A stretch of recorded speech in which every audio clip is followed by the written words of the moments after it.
I don't get the issue. They're not. But he also might live in that world where he needs the chaos in order to thrive. And also, to be frank, what else is he going to talk about? Yeah. And if you have Nate Diaz on a podcast for whatever he was, an hour, 2 hours, what else is he really going to talk about?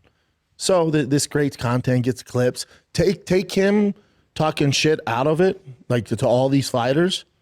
What do you have?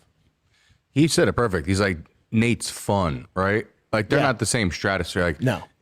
And I think Nate's great, and he's always been such a fun watch. But like DC is the Dodgers, Nate is the Savannah Bananas. Yeah, 100%. You know what I mean? Yeah. They're not. They're and fun. The Savannah Bananas, I'll go to a game. Yeah. Actually, if it's in town, I'm like, I'm gonna fucking see the Savannah Bananas. And I'm not saying that he's like a bad or not in a great fighter compared to DC. But if you're not seeing high quality fighting. Yeah, exactly. But again, what Nate Diaz has done is insane, dude. But Nate's where he is. To be 17-14 and he's making more money than most guys, champions in the UFC. Like, dude, kudos to him, and he figured that out. Also, I mean, to talk about the crying thing, like, but he's not.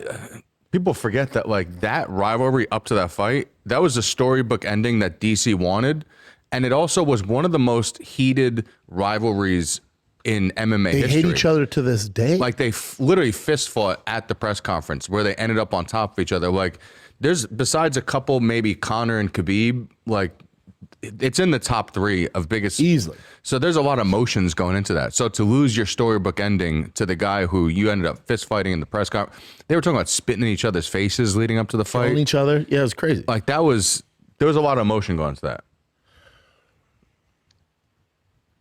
Yeah, he's 21-13. Has a loss to Jake Paul.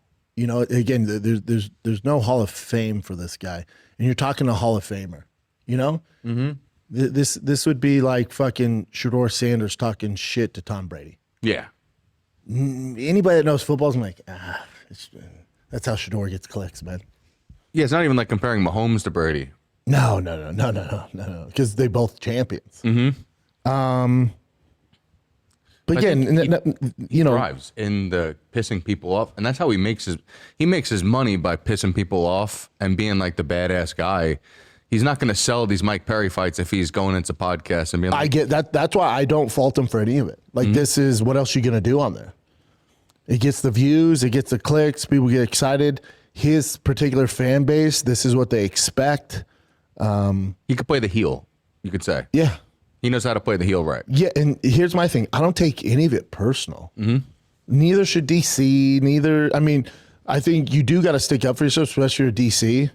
Calling him a bitch and all this stuff. You're like, well, hold on.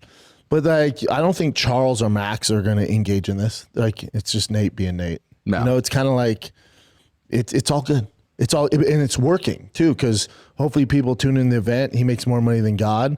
Some of the stuff he said on there, you have it on there, Chin, where he's talked about the UFC offer more money than Netflix. I just find that hard to believe. You don't believe I'm not calling him a liar. I'm just, man, I'd love to see it. I can't imagine, unless Netflix isn't paying him much. But when I did Companion Room, he's like, I heard he's making more than $10 million. There's no way the UFC offered Nate 10 mil. Well, if saying more than 10 million, let's say 15 million.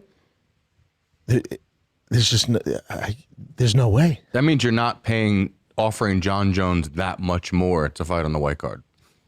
Yeah. If you're still going to pretend that you weren't inviting John Jones to the white card. Yeah, it doesn't add up. Now, maybe I'm not calling Nate a liar. I'd like to see it. I don't know. But again, people call Nate dumb, stupid. I don't think he's that dumb, because he's playing this pretty fucking good. Like, he's making the rounds now. Because if he didn't come on there and talk all this shit, if he's just talking about how he's going to beat up Mike Perry, we really don't give a fuck. To be honest, you're like, okay, that's what fighters do. But him going after all these guys, talking about the pay, it's pretty calculated. It's pretty smart. And then with fans were hitting up, oh, are you going to address the Theo Vons asked Nate Diaz? Just get mad? Hold on, I'll let you watch. So this is Theo Vons asking Nate Diaz. Well, kind of asking about CT. CTE, does it feel like a real thing to you guys? Is that something, do you think that fighting has affected the way that you're able to think? When you do comedy, does CTE fuck with you? You see my kinds of comments out. They give me a CTE every time. Man, I'm hot. Oh, they do? Oh, I didn't even know that. Why? Because you guys have taken a lot of punches in your life, you know, Like like. football too. I remember when I fucking would hit helmets with people and have a headache all night. Dude, I had a headache for 12 years playing playing football. What did they say? I don't know what the question was about CTE. I just started thinking about it. What did you say? Did it affect me? My CTE's kicking in. I think that answers it, bro. I think that answers it, bro. Yeah, I think with Nate, you know, a lot of it, he's high as shit all the time, smokes a lot of weed. Yeah. And yeah, all the punches and fights ain't helping nothing. You know, it doesn't make you sharper. I know Sure, that. there's some synergy between the two. Yeah, there's something going on there. What I want to know is, I never got a chance to watch that video you sent me of Wilder. Oh my God. Brendan Schaub called out Nate Diaz, basically saying he's a liar. I love how Schaub was like, I get what Nate's doing, and I'm not really going to engage with it, then spent over an hour trashing Nate Diaz. So, Bappa is extremely jealous of Nate Diaz. Extremely jealous.